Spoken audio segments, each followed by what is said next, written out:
Well, this is Mike Proctor back on Real Wealth Podcast. Today we have Bill Maness with Syndeo today. Leading Edge Financial Planning is our sponsor for the podcast, but Bill Maness founded Syndeo, a local Wichita success story.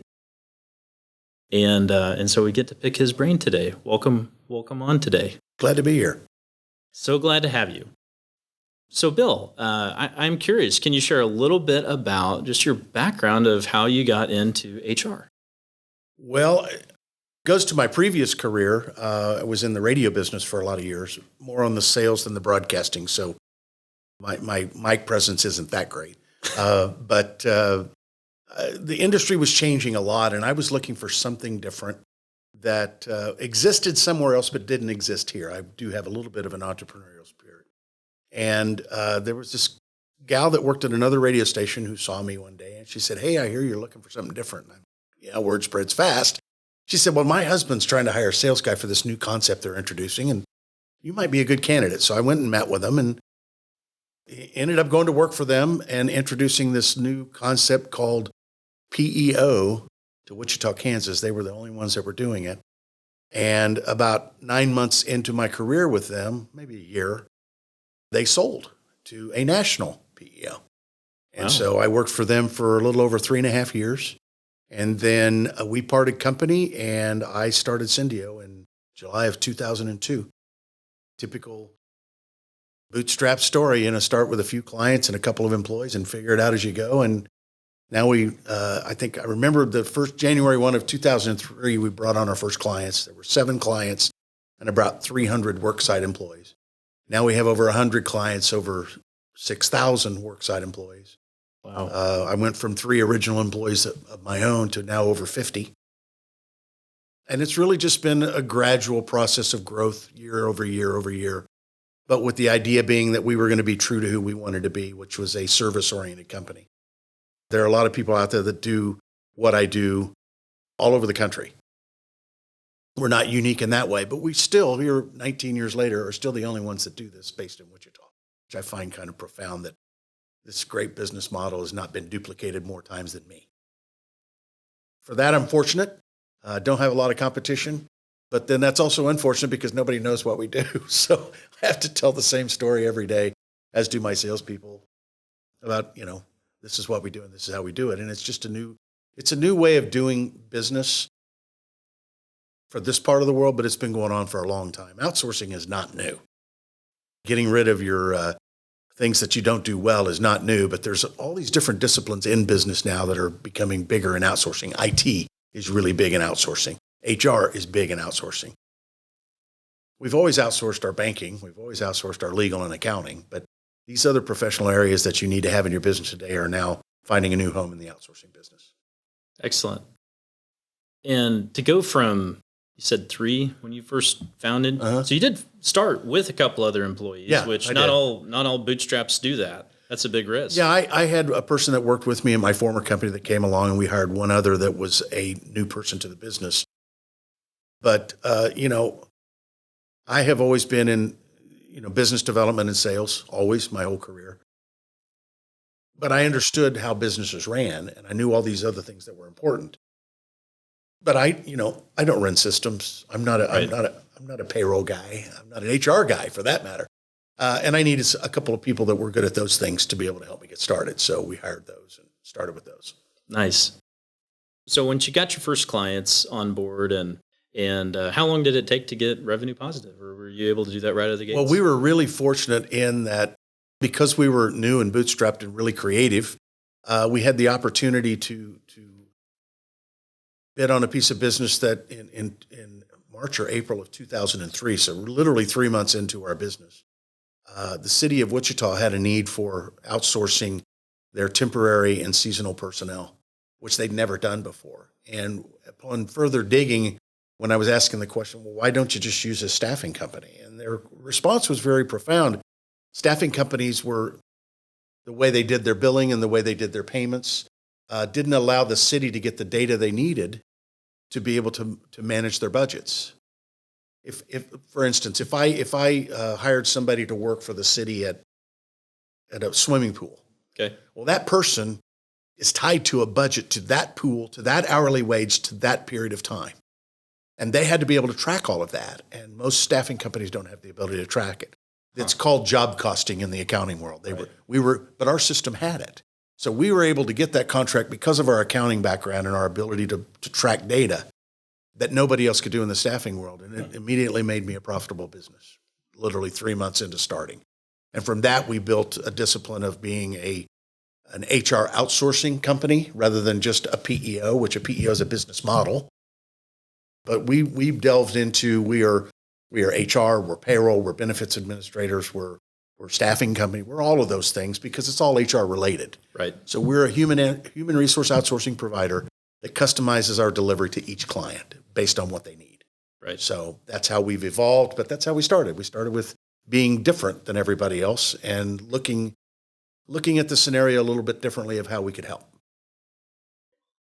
Wow. Yeah, that's great that you can get profitable that fast because that doesn't always happen. No, it doesn't. A lot of times it takes 2 Wasn't in our years. plan to be that profitable that fast either. So, Yeah. but it worked out. Well, I came across Syndeo through Kevin Steckley, and I'd heard of you guys before. I didn't have any clue what you did. Yeah. So somebody had to tell me the story. Right. And I often recommend you guys to small businesses because even as an entrepreneur myself, we're maybe not quite there yet of maybe we should outsource. Right. But there comes a point when it's just so unobjective to go to the owner if there's an actual issue, where it'd be nice if you go to somebody else that's a safe third party Right. and also the owner knows that things will be handled well. And I've said now that I've gotten larger that I wish there was an HR outsourcing company I could outsource to so they could handle my problems. exactly. Because my problems are not unique to business.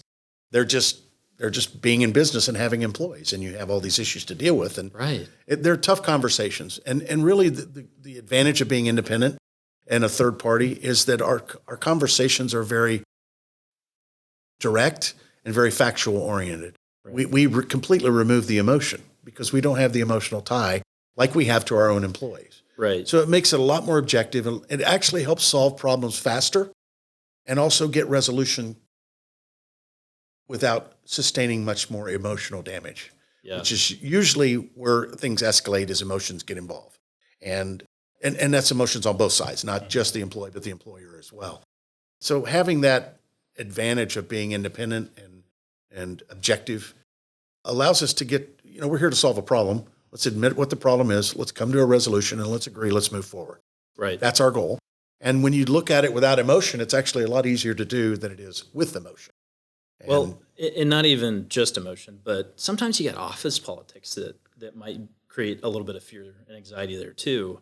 Of, if there's this one issue and who do you go to and can they be objective? Right. Which with you guys, it's not even a problem. No, it's just the way the business is built. What the advantage for small businesses is small businesses do not have an HR department. Mm-hmm. We bring that to the table. That's what we are. We are everything HR for those clients and those employees. So they now have a voice on both sides, and we are able to help them solve the problems they have as far as being employers and employees, whatever those may be. Sometimes it's benefits related. Sometimes it's workers' compensation. Sometimes it's just being human beings. Mm-hmm. But the fact is that us being a representative of the company to the employees is actually good for the employees too, because we're very straightforward when we talk to employees and they have a problem. If the employer's causing the problem, we will address that with the employer. We don't just sugarcoat it and say, "Oh, get used to it." Right. No, we actually go to the employers and say, "You got a problem. We got to deal with this, and how are we going to fix this?" And employers like that. Actually, they like to know, especially as businesses start to get larger and the owner's a little more separated from what goes on in the daily business of their business. Our average client size is 62 employees. Wow. So we're not dealing with 10s and 15s. We're dealing more where the owner's a little further separated for where the problems may be. Mm-hmm. They've got layers like we have. That's where a human resource department is so much more beneficial than trying to do it yourself. And we're actually, from a financial standpoint, we're more efficient than doing it yourself. For a 60-person group, we cost less than what one person would cost to run your HR department. And we bring all of our systems and all of our scale to the table. So it's really an efficient way of doing it as well. It's just that it's different because you're not doing it yourself. Right. Which, when I talk about competition, there's lots of people that do what I do across the country. But our biggest competition in Kansas is status quo. People doing business the way they've always done it and not thinking about a different way of doing it. And that's what we compete with more than anything. As I think about it from the owner's standpoint, as far as when you are smaller and you're hiring on one person for your whole HR department, it's like a startup for a new department. Yeah. It's either one, and then if you lose them because they get a better comp offer from someone else, then you got to start all over and got to go hunt another person down and compete. Right. And it's just such a headache. The advantage of our concept is that with what you're describing is the stair step. You have nothing, and then you add somebody, and then you go along, then you have to add another person. With us, it's right. You add an employee, it's very scalable. It just adds to it. It's just scalable because you get charged per employee. Right. So each time you're adding an employee, you're paying a little more, but you're not stair stepping and increasing your cost quite a bit. And frankly, the discipline of HR has grown so dramatically in the last 15 years. It used to be you had HR to basically manage payroll and deal with some benefits and a little bit of workers' comp and maybe a little bit of compliance. The compliance is ridiculous now. Being an employer, if you have over 20 employees, there's only two or three federal regulations that you're exempt from. You might as well have 2,000 because it's the same regulations. And knowing them all, keeping track of them all. And I have a good client that's been with me a long time, and he said, what you bring to me more than anything I could ever do on my own is a sleep factor. I get to sleep at night knowing it's not my problem, it's yours. And you know what? It's funny, too, because we just discussed this earlier about we were talking about slogans that we were going to have, and one of my sales guys said, why don't we just say, you probably suck at HR, we don't. That's great. The fact is, no, we can't market that, Mike. We can't put that out there, but it's true. Yeah. Most companies do not do it very well, and that's all we do. That's perfect. It is. It really is perfect. I think it'd be a great slogan, but we can't use it. So why not? No, you got to be all things to all people when it comes to marketing sometimes. So yeah, that kind of gets in the way. Gotcha. Okay. Well, yeah. So let's back up a little bit. So you've grown from 3 to now over 50. But in the meantime, let's talk about what was life like along that journey. You took the leap. You went into business. So you've got 4 kids. Right. You're married. Right.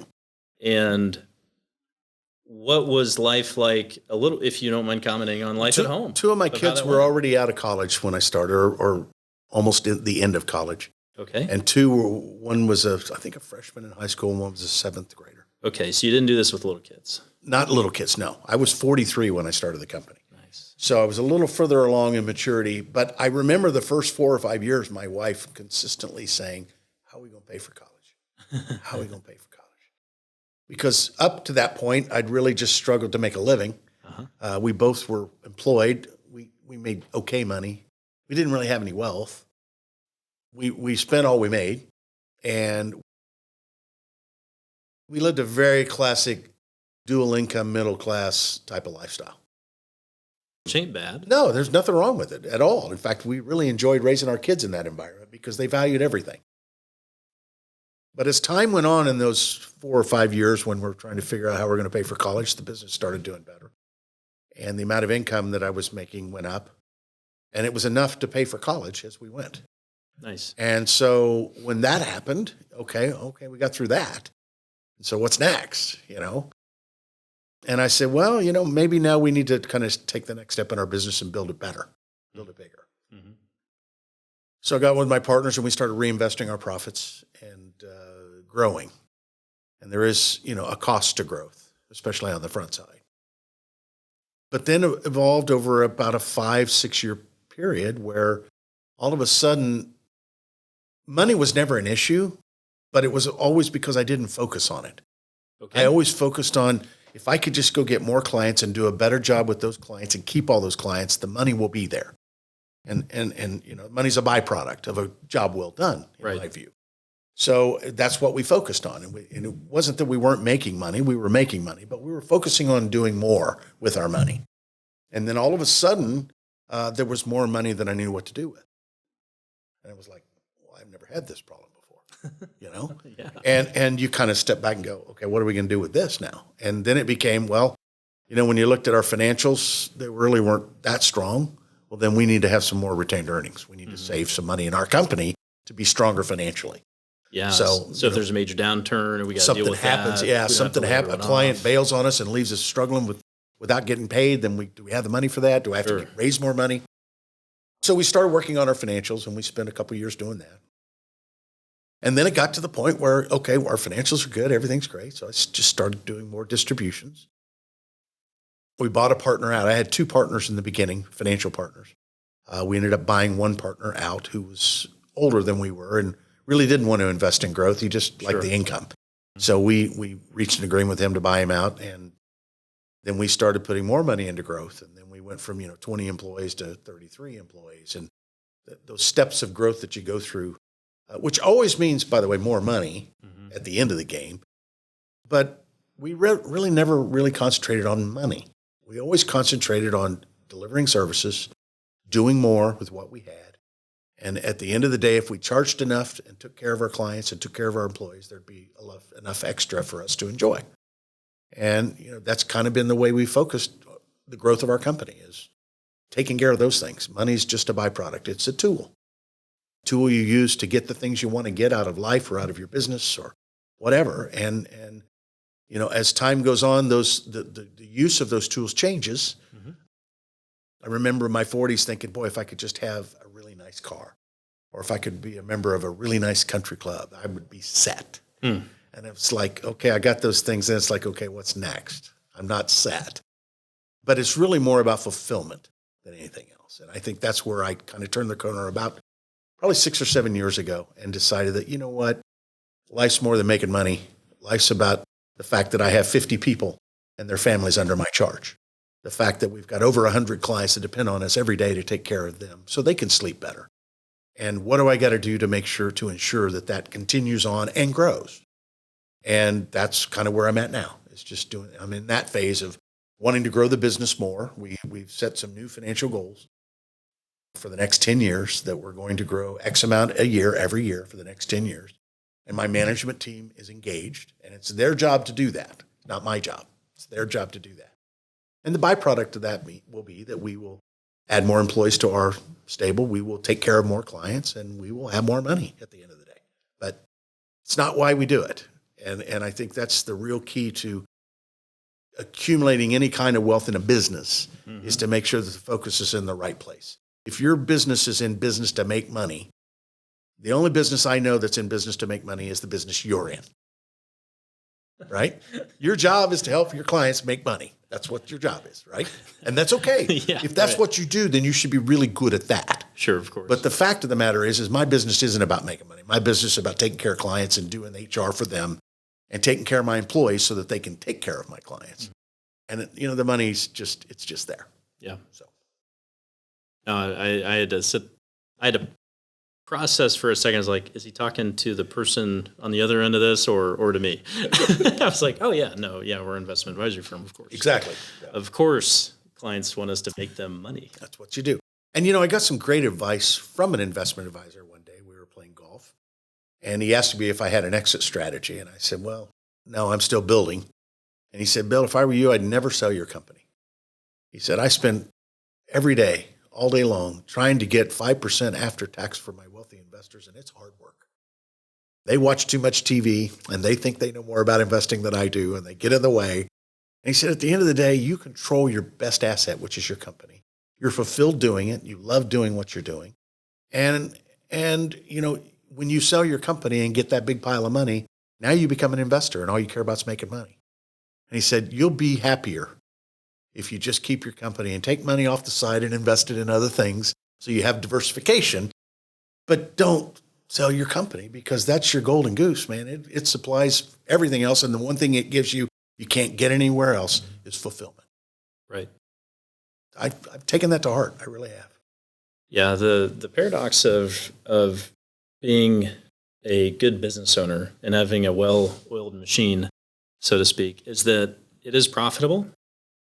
It should not take too much input to keep it going well, especially if you've done a great job of growing your managers and mentoring them and how to run the business and Right. getting your departments working together, to where your business is worth a lot more. It's far more stable, but then why would you sell it Right. if it's running well?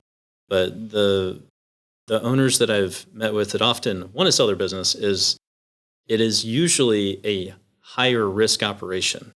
And or whether they have a lot of inherent industry risk that Right. has worn them out, Right. or their teams just haven't developed to the point where they can really take it over and run it. Like you said, it's up to my managers to grow it for the next 10 years. Right.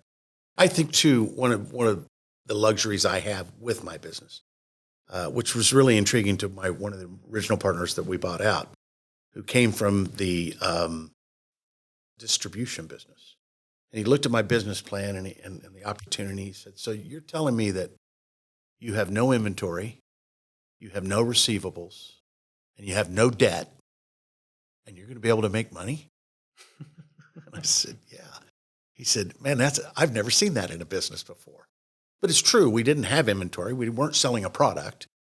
We didn't have debt because we weren't financing that product. And we didn't have inventory because we weren't carrying the money that people owed us for that product. I mean, people pay us for payrolls and our fees every pay period, right, in advance. So every pay period, I'm true upped. And then what little I make is paid every pay period. So I have no receivables, which is a really unique business. And it actually, your point is well taken.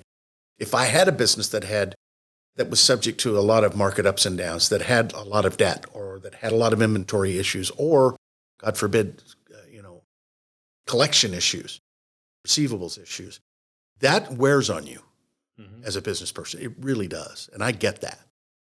I'm just in the luxurious position that those things don't affect me.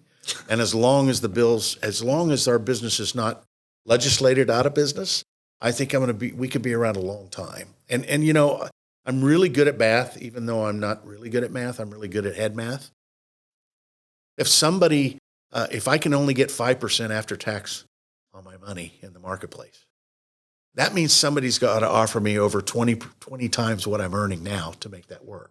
Guess what? Nobody's paying me 20 times my money. Mm-hmm. So because of the fact that they might pay me 10 times, they're not paying 20, which means I'm going to get 2.5% on my money when it's all said and done compared to what I'm getting today. And that's easy math for me. As long as I can sleep well and know that everything's taken care of and I've got a plan to grow and continue on for another 10 years, I don't need to give that up. Absolutely.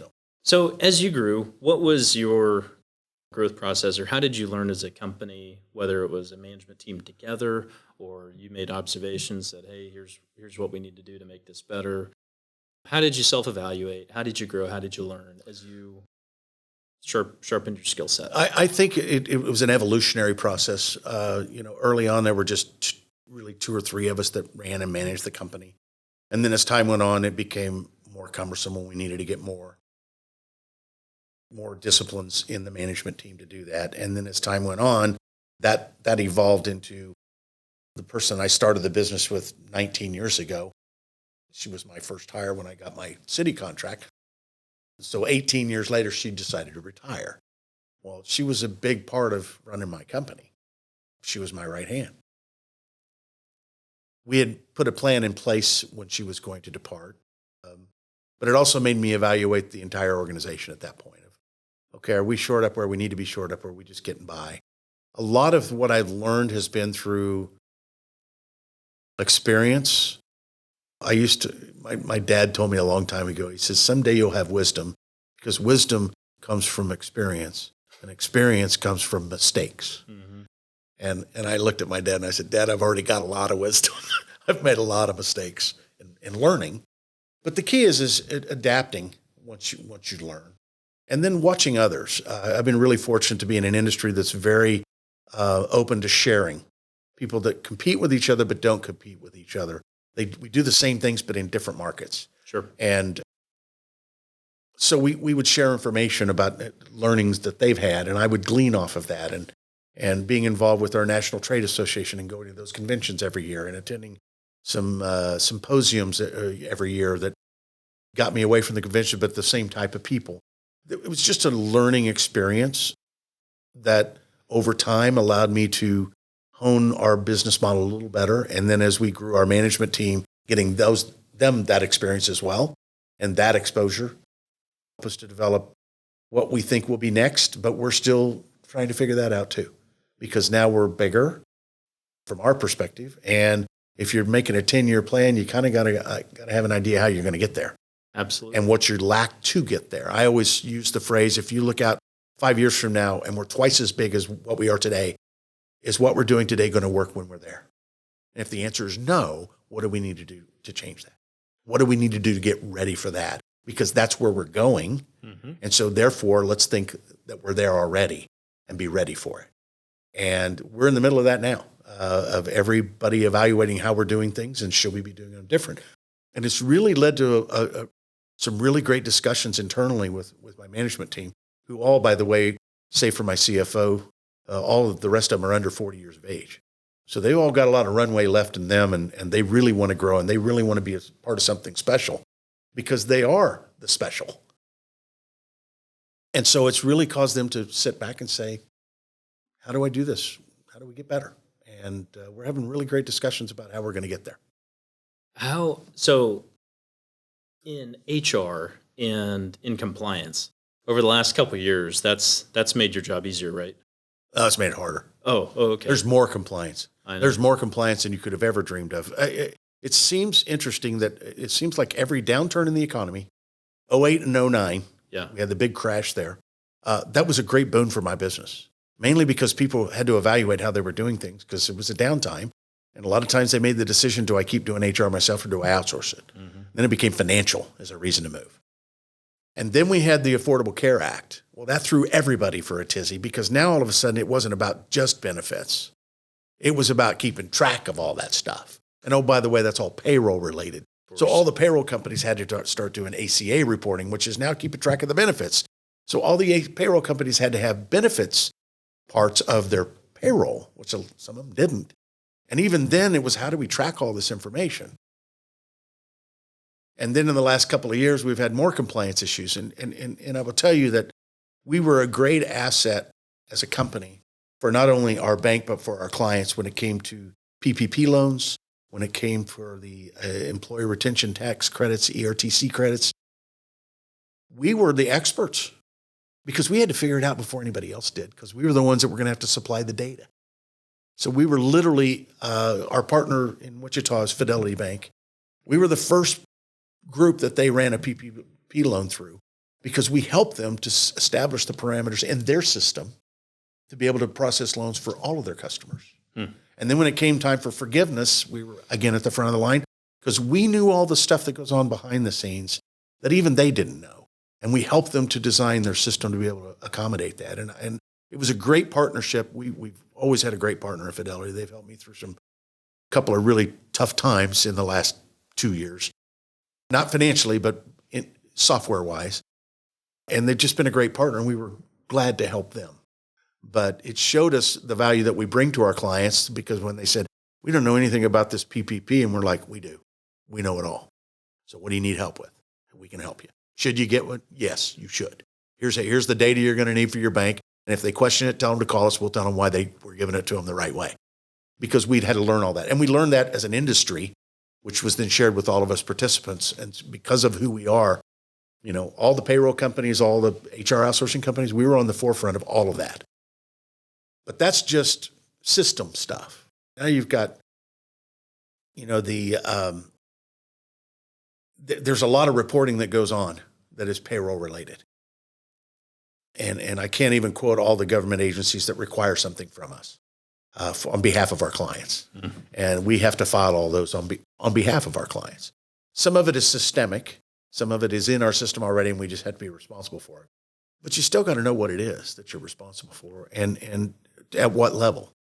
Some clients it's 50 and above. Some clients it's 100 and above. Some clients it's 10 and above. Some regulations, not clients, but it's just everything's different. And we just have to be experts in all of it. And it's a lot to know. But that's why we have the resources we have. We're members of a great national trade association that provides a lot of those resources. We have good legal and accounting advice that we get from people in our industry that can tell us how to deal with certain issues in a compliance manner. So it's a matter of having resources at our disposal that small businesses just don't have. And it's getting complicated enough now that most people say, I've had enough. I can't deal with this anymore. Yeah. It's too much. And you've got a team of 50. Right. Just to do that, just for HR. Well, it's HR, payroll, benefits, workers' compensation, and all the compliance things that go with that. Accounting. Right. I mean, I have 2 sales guys. Kevin, you mentioned Mike Metz. 2 sales guys. The other 48, I have 2 guys whose job it is to get business. I have 48 whose job it is to take care of it. and when we grow, we don't grow with more salespeople. We grow with more service people. Right. It's just who we are and how we operate. Yeah. No, it's just incredible, though, to have 48 people on staff to handle all of that for about 100 clients. Yeah. It's amazing. Yeah, it's, it's really where the ratios work is the number of employees, representing over 6,200, I think was the last number I saw. Having a staff of 48 working for 6,200 is 1 for every 150 ratio. And I would challenge any large business that has 6,000 employees themselves to look at the number of people they have in their HR department that do payroll, HR, benefits, work comp, and risk management. It's going to be more than 48. It's going to be a lot more than that. And that's just if they're honest with themselves. A lot of times they try to say, oh, no, that's not HR. No, it is. If it's not related to taking care of your business and it's related to employees, it's HR. It is what we do. Absolutely. Okay. I am curious, though, on the personal side. So you've gone through these different phases of life. You described how you went from, you made the leap into the business, you've grown to where money's no longer your constraint. But where do you get your joy from today? Where's your personal satisfaction really come from? Well, there's a couple of areas. First of all, I grew the business in Wichita. It's still located here. But I actually live in Kansas City now. Oh. And part of that reason is our daughter from Chicago that moved back to Kansas City and announced she was pregnant with our grandchild. And our son was already there in Kansas City. And my wife said, I don't know where you're going to live, but I'm moving to Kansas City. And so we figured that this was in 2019. This was before COVID. And I figured out, okay, maybe I can make this work commuting. Because technology was already always there. But, Zoom calls weren't a way of life pre-COVID. Mm-hmm. They really weren't. They were a convenience, but they weren't a way of life. And that was in July of 2019. And then March of 2020 happened. And then all of a sudden, we're not going to the office anymore. It doesn't matter where I live.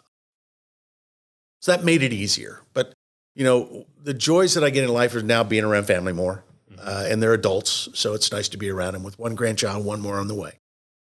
We have a house in northern Michigan on a lake, which is 3 doors down from the family cabin that has been in my wife's family since 1949, which we had spent every summer up there.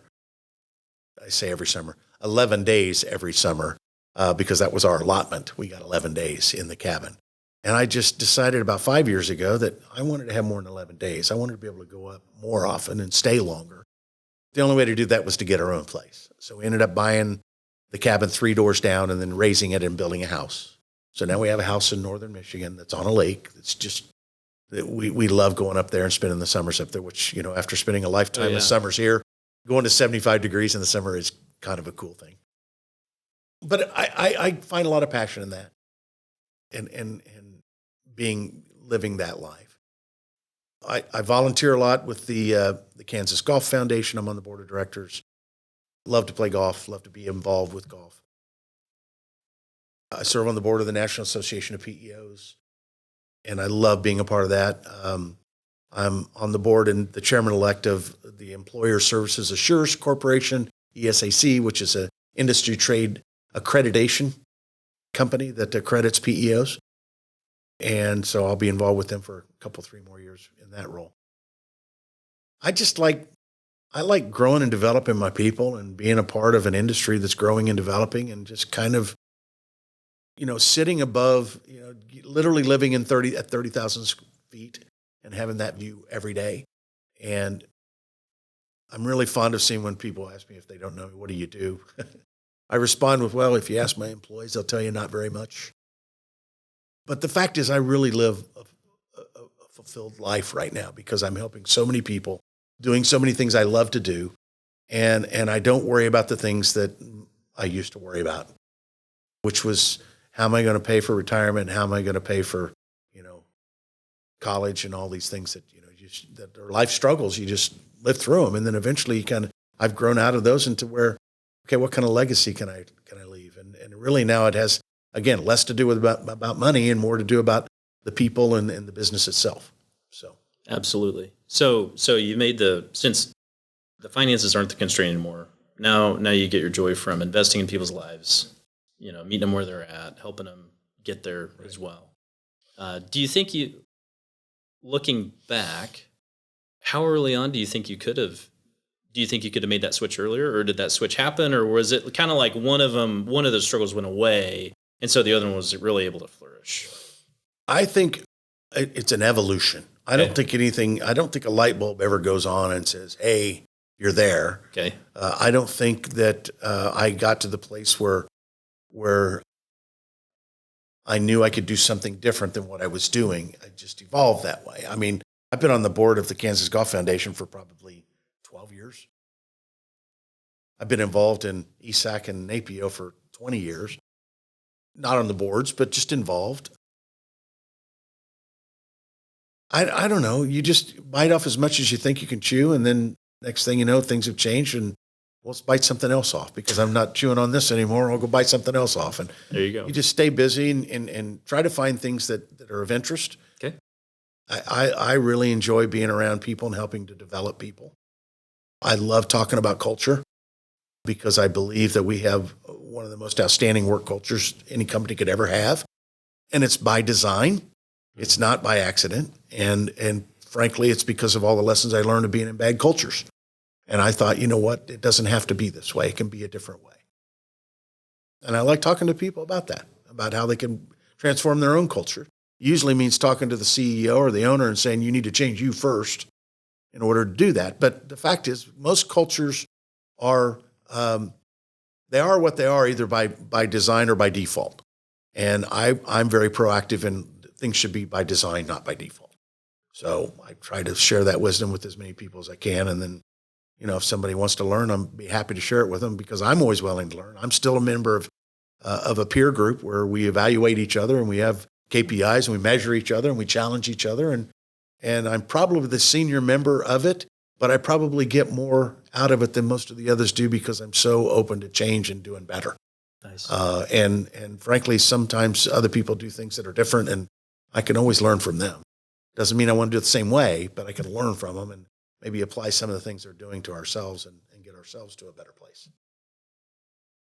Awesome. So, kind of maybe a closing comment. What's the best piece of business advice you could give an entrepreneur who's wanting to go out on their own, do their own thing, or maybe they're in the earlier stages of business? Well, there's advice all along the spectrum. Okay. What to do. But here's what I'll tell you. Some of the things I've learned that have been innate in me are if you're always trying to do the right thing every day when nobody's looking and you live by that code, a lot of problems you don't have. Okay? Yeah. And then as time goes on and you start to recognize that you've got a good idea or a good business model or something good, you need to live in a trust model. Most people, there are two ways that trust occurs. You either give it or you earn it. Mm-hmm. Most people are earned trust people. I'm a give trust person. And I have found that you sleep much better when you give trust than making somebody earn it. And if you give trust, that also is empowering to the people you're giving the trust to. Now, sometimes you'll be disappointed because people will break that trust, and you'll have to deal with that. But at the end of the day, you'll sleep better knowing that I have hired people that are going to do a job, and I'm going to trust that they're going to do it. And I'll deal with the occasional ones that can't or won't. But if you can live that way early on, you'll sleep better. And for me, waking up in the morning, being fresh, ready to go tackle the next day is probably the best thing that you can do for your young businesses, getting plenty of rest and recharging because you're going to need it. Yeah. Everything you do every day, you're going to need the energy. and take care of yourself and get out there and rest. But more than anything, get rid of the mental baggage that goes along with a lot of that bad stuff. Have good ethics, have good morals, have good character, and have high trust. If you can have those things, a lot of that baggage doesn't exist in those areas. And you'll find that you can get to fulfillment faster. And for God's sake, don't chase money. Just don't do it. It's not worth it. I mean, I've done it. I've learned lessons from it. And what I've learned is that you want to be able to take care of people that you can take care of in a profitable manner. I've had many clients that we've said goodbye to that have said goodbye to us that we really couldn't take care of profitably. And it was best that they go somewhere else. And that was better for our organization. It was better for their organizations. And you just have to learn what that looks like. Sure. And so you make a lot of mistakes to learn that, but you have to learn what that looks like. And then once you do, then stick with it. Stay in your lane. Do the best you can do with what you do. Don't try to be too much to too many people. Just do what you do well and be the best at it that you can be. It's a pretty simple equation. It's all these sayings you've heard all along, but if you live it every day, you start to notice the transformation of you and your organization to where it just becomes ingrained in who you are.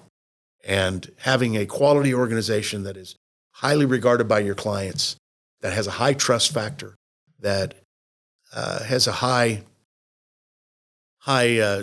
net promoter score, whatever that mechanism is.